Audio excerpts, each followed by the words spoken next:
Okay, itong Makabayan Black, no? Dinadivert nila ang atensyon ng taong bayan ngayon. Dahil sinisingil na sila ng taong bayan sa liquidation dyan sa Kamara, dinadivert nila ang atensyon tungkol dito kay former President Duterte na ipinilabas nila na hindi raw nila nagugustuhan yung mga sinasabi ni former President Duterte sa mga death threat raw. Oh. Yun ang kanilang focus ngayon. Tinitira nila si former President Duterte sa kanyang mga sinasabi ni Duterte para malilimutan ng taong bayan yung mga banat ni former President Duterte sa liquidation.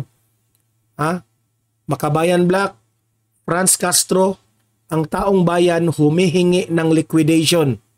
Nasaan ang liquidation? Huwag kayong mag-change topic. Okay? Yan ang pag-usapan natin. Pero bago ang lahat guys, like and share this video para kakalat ito sa taong bayan. Okay? So sabay-sabay tayong mag-like and share sa video natin sa Facebook at YouTube. Donmar TV, 1, 2, 3, go! Thank you. And also guys, i-subscribe, i-follow itong Donmar TV para lagi kayong updated sa mga issues, sa mga balita na kagaya nito. Okay? Sabay-sabay tayong mag-follow and subscribe sa Donmar TV, Facebook at YouTube. Ready? 1, 2, 3, go! Thank you. So, ito yung banat ngayon ni Sas Rogando, which is pabor ako dito sa mga banat ni Sas Rogando dito sa Makabayan Black, especially itong si Franz Castro. Ayan picture ni Martin Romualdez kasama itong mga Makabayan Black, no? Itong si former President Duterte kasama ang taong bayan, sinisingil sila ngayon. Magpakita kayo ng liquidation sa mga ginasto nyo dyan sa Kamara, sa House of the Representatives. Yan ang gustong malaman ng taong bayan. Huwag kayong mag-change topic, huwag nyong i-divert ang attention sa mga sinasabi na threat ni Duterte. Okay? So ito, yung sinabi, magre-react tayo dito sa banat ni Sas Rogando. Ito yung post ni Sas Rogando sa kanyang Facebook page, no? Sabi nitong si Franz Castro, ito yung sinabi niya. Nananawagan kami sa former President Duterte at lahat ng mga tauhan na involved ni former President Duterte to avoid making threats. Nananawagan sila sa kampo ni Duterte na i-avoid raw yung mga threats daw or insinuating harm against any member of the House or the institution itself. Yan ang pautot nila ngayon para ma-divert ang attention kasi sinisingil na sila ng taong bayan ng liquidation. Wala ba kayong ikapakita, Franz Castro? Ang kapal ng mukha mo na magsabi na to avoid making threats raw and insinuating. Ang tanong ko sa iyo, ano bang nangyari sa inyo noon? Bakit may picture ka na nandun ka sa pulis? Kung magsabi ka ng ganito, baka akala mo hindi namin nakalimutan yung ginawa mo. Paki-explain yun, ha? Hindi naman kami nag-accuse, paki-explain lang. Sige, sabi ni Sas Rogando at sabi ng taong bayan, okay, sige, papansinin namin yan, yung panawagan nyo sa former president, sa mga threats na yan. O sige, we will hear from you that. Okay? Pero, point taken sa mga sinasabi mo, pero balik tayo sa hinihingi ng taong bayan itong liquidation. Okay? Sige. Yung panawagan mo, sige, ating bigyang pansin yan. Pero bigyan rin ninyong pansin itong hinihingi ng taong bayan. Yang liquidation. We need your liquidation. Diyan sa Kamara. Kayo, Martin Romualdez. Kasama itong Makabayan Black. Kasi kayo yung nangunguna. Kayo yung mga nag-effort na tanggalin itong confidential funds. Dahil para sa inyo, masama ito. sa taong bayan at masama ito sa bayan. Parang ganun yung sinabi nyo. O ngayon, we will throw back this to you. Hihingi rin kami ng liquidation sa mga ginasta, extraordinary funds, travel expenses, yung maintenance nyo dyan na 13 billion, grabe, sobrang laki. Paki-explain. Sabi pa dito ni Franz Castro, nagpapasalamat kay Martin Romualdez dahil kinampihan. I am grateful for the support and the solidarity shown by House Speaker Martin Romualdez. Galing yan sa bibig ni Franz Castro. So, Martin Romualdez, wala ka ng lusot dito. Grabe ang suporta mo dito sa Makabayan Black. Support and solidarity. Grabe. Ang galing mo, Martin Romualdez. Sinuportahan mo ang Makabayan Black and other party leaders during the challenging time. Ano kaya yung challenging time? Yung confidential funds? Para sa inyo, ano kayo? Challenging times yun? Masama yung ginagawa ni VP Sara? Nagtatanong lang. The dangers faced by those who dare to speak up. Sila yung nag-speak up raw and fight for the rights and the welfare of the Filipino people. Grabe ang kapal ng mukha nyo. Ha?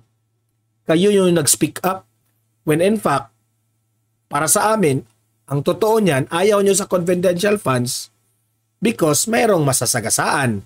Di ba? Franz Castro?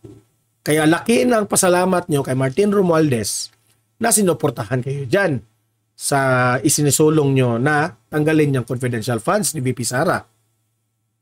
No? So, sige. Magpasalamat ka ni Martin Romualdez.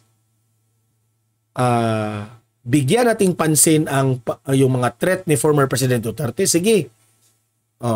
Pero wag natin kalimutan ang hiningi ng taong bayan. Yung liquidation. Tapos na tayo sa confidential funds. VP Sara is willing to give up the confidential funds. Galing yan sa kanyang bibig. Walang problema. Kung walang confidential funds, patuloy pa rin tayo sa ating pagtrabaho bilang Vice President at Secretary ng Department of Education. No problem. No confidential funds. Wala tayong magagawa dyan. Move on si VP Sara. Ngayon, kami na naman ang mag-question. Nasaan yung liquidation ng ginasta ng Kamara? Martin Romualdez and Franz Castro. Hinihingi namin yan. Hinihingi namin yan. Franz Castro, Martin Romualdez, hinihingi namin yan. Nasaan na? Okay? Point taken. No problem. We will tell former President Duterte na iwasan yung mga threats niya na alam naman namin na ay figure of speech lamang yan. Okay? Dahil nga dyan sa mga kakampi ninyo na maraming mga nirecruit na mga kawawang mga kabataan. Kaya nasabi yan ni former President Duterte. Pero yung liquidation, nasaan na, Franz Castro? Liquidation. Hindi namin makalilimutan yan. Kahit ano paninira, ang tira nyo dito sa mga kay Vice President Inday Sara Duterte, kahit ano isasabi nyo kay former President Duterte, ikulong nyo siya kung bahalang makulong. Si Duterte willing yang makulong. O ikulong nyo si former President Duterte kung gusto nyo. Kung yan ang ikakatuwa ninyo, ikulong natin yan si former President Duterte. Pero Franz Castro, nasaan yung liquidation ng Kamara na ginasta nyo? Kailangan rin namin malaman paano nyo ginasta. Okay? Kung hindi nyo maibigay yan, ay ibang usapan na yan. Baka may anomalya dyan. Kagaya rin yan sa reklamo mo kay VP Sara dyan sa confidential funds. Nagdududa kayo. Kami rin, magdududa rin if ayaw nyong mag-explain dyan. Sana ito si Martin Romualdez will open, buksan na inimbestigahan yung mga ginasta ninyo because it will be unfair on the part sa taong bayan at unfair rin ito sa OVP Now, ako mismo as a vlogger, mananawagan ako kay Presidente Bongbong Marcos. Sir, President, talagang sasaludo ako sa inyo. Bibilib ako sa inyo kung ikaw mismo ang manawagan dito sa pinsang buo mo na si Martin Romualdez na buksan, na imbestigahan itong liquidation sa malaking ginasta ng Kamara. Kasi alam ko naman, Mr. President, Mr. Bongbong Marcos, Sir, magkaibigan kayo ni VP Sara. Naniniwala pa rin kami, taong bayan, na solid pa rin ang inyong unit team with VP Sara. Solid pa rin ang inyong relasyon kay VP Sara. So tulungan nyo po na maging fair sa kaibigan mong si VP Sara, sa matalik mong kaibigan na si VP Sara, na questionin rin natin itong si Martin Romualdez at ang Makabayan Black, Franz Castro, na imbestigahan rin yung mga ginasta nila. Itong extraordinary funds, maintenance ng Kamara na sobrang laki, 13 billion, at itong travel expenses. We need an explanation, Mr. Bongbong Marcos, Mr. President. Bibilib kami sa inyo. Dahil until now, Presidente Bongbong Marcos, ikaw at si VP Sara ang aming sinuportahan since sa election. Mahal namin kayo. Alam namin ang layunin nyo ay sa kabutihan ng taong bayan. Kaya ibinoto ka namin. Ngayon po, taong bayan na ang humihingi ng pabor. Baka pwede nyong buksan itong liquidation. Especially itong Makabayan Black. Okay? Bibilib ako sa inyo kung hindi kayo tumingin na kahit pinsang buo mo yan, ay imbestigahan natin yan. Okay? So, maghihintay ako kay Presidente Bongbong Marcos na gawin niya ito. Okay? Nananawagan ang buong Pilipino sa mga vloggers na sumuporta kay VP Sara para transparent ang lahat. Hindi naman ito ikasisira ng Kamara kung meron lang silang ibigay na liquidation. Diba? Kung hindi sila guilty, there's nothing wrong, then at least malinawagan, ano tawag doon sa Tagalog? May peace of mind yung ating taong bayan dyan sa liquidation na yan ng Kamara. Okay? So kayong mga audience ko dito, libre kayong mag-comment, mag-react tungkol sa issue na to. Ano ang masasabi nyo? Dapat na bang buksan ito? Dapat na bang imbestigahan itong liquidation na hinihingi ng taong bayan dyan sa Kamara? Nga? Ito si Martin Romualdez at si Franz Castro. Comment, react, at magre-reply tayo sa magandang argumento. And also guys,